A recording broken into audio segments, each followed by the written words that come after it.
Alors, permettez-moi d'abord de vous souhaiter tous mes vœux pour cette première vidéo de l'année.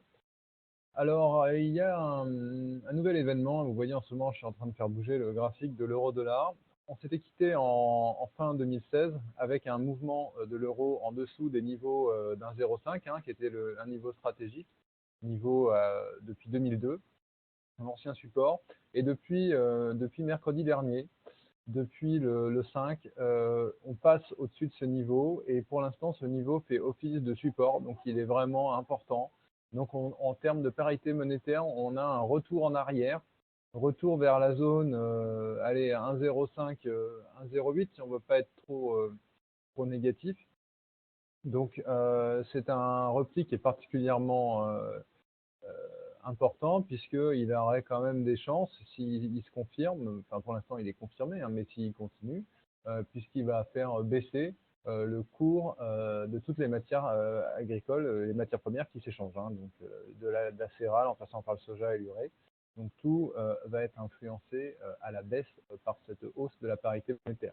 En parallèle à ça, on a aussi une hausse, donc ça on avait eu le temps d'en parler parce que c'était produit début décembre, donc hausse qui se maintient pour l'instant, qui semble faire une nouvelle résistance un petit peu en dessous des 60 $. Et si on doit prendre un peu d'historique, voilà, probablement que le niveau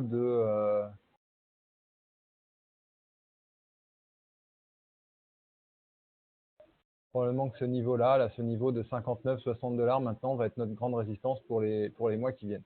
Alors, pour en revenir sur les marchés des céréales, le marché du blé est toujours dans sa zone neutre, c'est-à-dire entre 162 et 172, hein, qui est pour moi la résistance. Il est en ce moment dans une petite tendance haussière qu'on pourrait tracer comme ceci.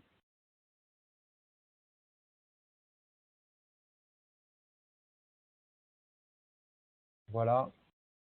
Donc, petite tendance qui devrait l'amener à tester sa résistance prochainement, qui, si elle est franchie, va nous permettre d'espérer. Donc pour l'instant, on n'espère pas, puisque le marché a fait déjà un double top sur ce point, c'est-à-dire qu'il est venu toucher 2 fois ce point, et ensuite il est retourné en bas. Donc voilà, à suivre dans les prochains jours, et là, je ne manquerai pas de vous alerter si on parvient à clôturer au-dessus de ce niveau et à s'y tenir. Maïs, on est dans la même situation, les cours de spread entre le maïs et le blé est toujours aussi proche, avec le blé légèrement en avantage sur l'échéance mars, à 171,25 contre 169 trois quarts.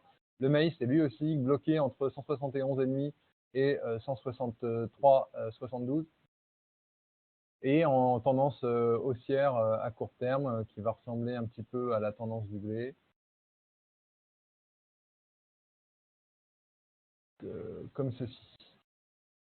Voilà, donc maïs aussi en marché en tendance haussière. Pas grand-chose à dire. On s'attend à bloquer aussi autour de 172. Donc il y aura probablement, pour ceux qui ne croient pas à la hausse, un point de vente très important dans les jours, demain, aujourd'hui, dans les heures et les jours qui viennent. Voilà. En revanche, pour notre ami le marché du colza, qui est un marché qui est sur une forte tendance depuis plusieurs mois, on est toujours dans la tendance haussière. On vient à nouveau d'aller frôler notre premier objectif, qui, si vous vous rappelez, était au niveau de 420, hein, sachant que notre objectif ultime se trouve autour de 430. Hein, il est à 432, hein, qui est un retracement du dernier mouvement de hausse qu'on a cassé ce jour-là. Enfin bon, voilà, je ne vais pas vous refaire la théorie de Fibonacci aujourd'hui, mais on est aujourd'hui dans ce mouvement. Et on a refait une nouvelle fois un point à 421. Donc maintenant, ça va être important que le marché se reprenne sans casser son support et aille chercher au-dessus sur le marché du colza, donc qui techniquement est toujours haussier. Enfin, notre tourteau de soja américain est lui aussi prisonnier dans une zone de congestion depuis maintenant 6 mois. Donc on est ici sur l'échéance mars. Il est bloqué entre le 330 et le 300 $ la petite tonne à Chicago. Et là, sa phase haussière est terminée, hein, qui était cette phase là, qui a duré sur octobre et jusqu'à début décembre.